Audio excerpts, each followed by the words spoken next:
my name is Christine. I'm here to do my weekly wrap-up, and somebody has decided to join me. Hi.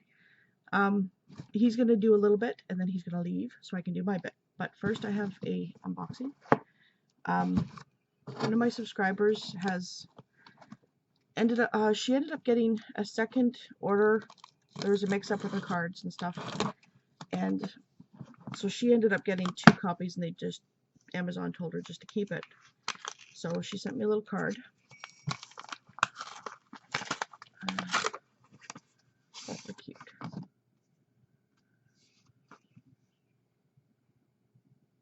So I'll read this a little bit later, and it's from Donna, so thank you, Donna. Let's see.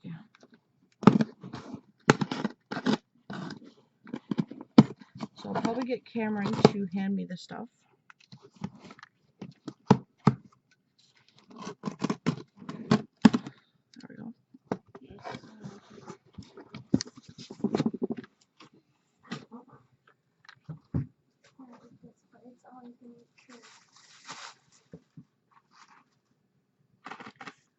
Okay, so there's the Prismacolor Premier Colored Pencil Accessory Set, and it's got, I think, a blender, stick, and marker, pencil, can't even speak, pencil sharpener, and a couple other things. So there's that. I'm not sure quite what that is, but see? Like yes.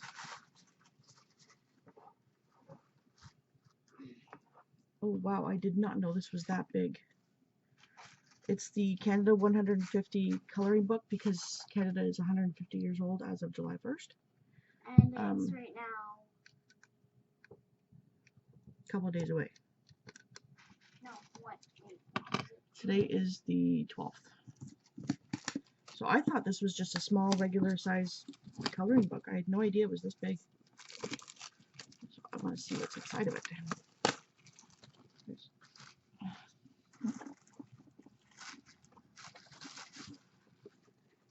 Oh wow. So it's only one-sided, which is nice because then you can tear them apart and color them. So yeah, there's cool things. Oh, and it opens up like that, which is kind of handy. Oh, I like that one. My daughter will probably try and snag this one because she likes owls. So, thank you again, Donna. And okay, and then this is a new guide to coloring for crafts. It's about how to blend and stuff like that. Oh, nice. So, the one that just sort of jumped out at me. This is one picture here, and I think I just got this one. Oh, now I can't find it. It was a seahorse. And I don't think I actually showed that. Go get the tropical one that I got. I don't think I showed this. When I got my pick for hashtag on the booktube shelf pick for June, I also ordered a coloring book. Should be like 2 or 3 down. This one? Tropical. Now why can't I find this page? I got the ones that you got Tropical. for your what is it? This one. I love the tropical stuff. I don't think I showed it though. Or maybe I did. But yeah, so. What about the ones that you got for your No, I already showed them. Oh. So that's that. Thank you again so much, Donna. I appreciate it. Love them. I can't wait to dig right into them. Yes, Cameron. So I'm just going to do a little quick current reading for him, and then he's going to go off and do his own thing. So we are currently reading. Say it. Harry Potter and the Goblet of Fire. And how are you liking it? Good so far. Okay. So scoot. So, yep. Bye-bye. Bye-bye. So what I read last week was Jim Butcher's Summer Night, and it's book 4 in the Dresden Files. And I gave it a 4. I liked it but I found it confusing at times because there are so many people with the same name, or not the same name. There's a summer queen and a winter queen, and then there's a summer mother and summer and winter mother, and then there's a summer knight and winter knight. But one of them was Mab, one of them was Maeve, and it was just too much, a little bit too much. So yeah, I gave it a 4. Still liked it though. And Cameron is still here. And then I read the Jane Austen Marriage Manual by Kim Itzo, and I found it a little pretentious and hypocritical. It's about a girl who likes Jane Austen so much, and she loses her job because she's a contract. She does contracts, like stand-ins for maternity people on maternity. I can't speak today. Cameron, please.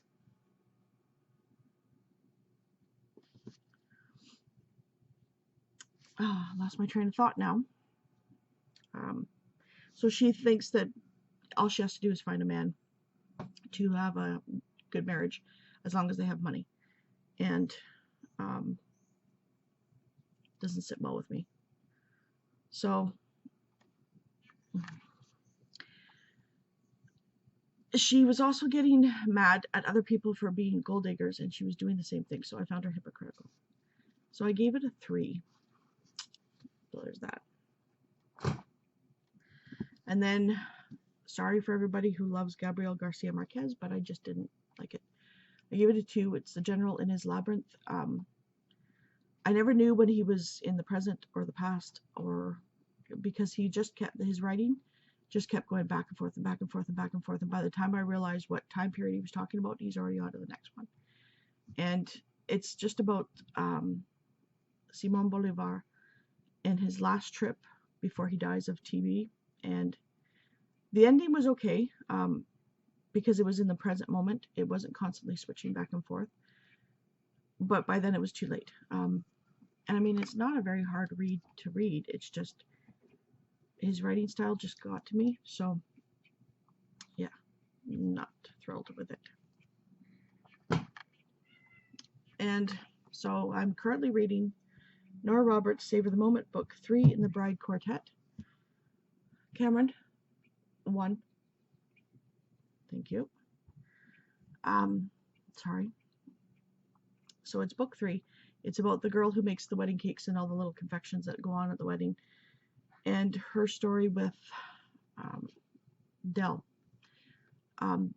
the other girl's brother. And the last book in the series is with Parker, Dell's sister. I'm not with it today. Yeah, filming when people are in the room just throw me right off. So sorry if it's a little bit. But anyways, it's cute so far. I'm almost halfway done, and it's her and Dell. Dell's the lawyer for the Vows bridal company that they do. This is about Laurel, and the first one was Mac, who did the photography. The second one was Emma, who did the flowers. This is Laurel, who does the cakes, and then Parker, who does all the planning. So that will be the next one. So I'm liking it so far. I'm really liking the fact that, like, they've known each other most of their lives, and they have decided to date, but they have decided to not have sex. And I thought it was really nice that they want to get to know each other instead of just automatically jumping into bed. So even though they've known each other for pretty much all their lives. So that was a nice little spin on this. So I'm liking that. And then, of course, everybody has bets on when they will actually have sex. So they're in on it as well. It's a fun competition, and they're all friends, and they all know each other very well. So the friendships are great, and they all work together. So I love it. So I might pick up after the Gabriel Garcia Marquez. One thing about that, though, I've heard that it is not one of his best. So that's why I figured I'd read it first, because I would rather read something that's not good and then just go up from there. So I do have 100 Years of Solitude and Love in the Time of Cholera. So So I'm hoping those are a little bit better, because this one was based on a true story, and it might have been because I didn't know much about the history of that time period in that area. I have no idea about Simon Bolivar or the Venezuela and Colombia and Brazil and all that stuff in the 1800s. So that might have swayed me a bit more, because it was just too confusing, because there wasn't enough I guess knowledge, or I just found it flat. It really didn't flow nicely. I actually liked his servant better than I liked him, so go figure. So I might pick up Candace Camp's Treasured Secrets of the Lock, and it's first in a new trilogy, and that, yeah, Candace Camp, because I'm gonna need something nice and light and fluffy. And then I've never read J.R. Ward before, but these romance books are for my Triple RC challenge, so yeah, I've heard she's a little bit on the spacey side, so we'll see. And then my one last thing, I haven't started my hashtag on the booktube shelf, The Silent Wife, yet, by Carrie Fisher. That will come in time. But an author contacted me and asked me if I would like to review one of his books, and so he showed me what books he had, and I said these two were popping out at me to be interesting, and I said one of the two would be great, and he actually sent me both of them. So thank you, Jonathan. One's a fiction, one's nonfiction. So the first one is The Two Marias, and it's a true tale about true friendship by Jonathan Kislev. I hope I'm saying that right.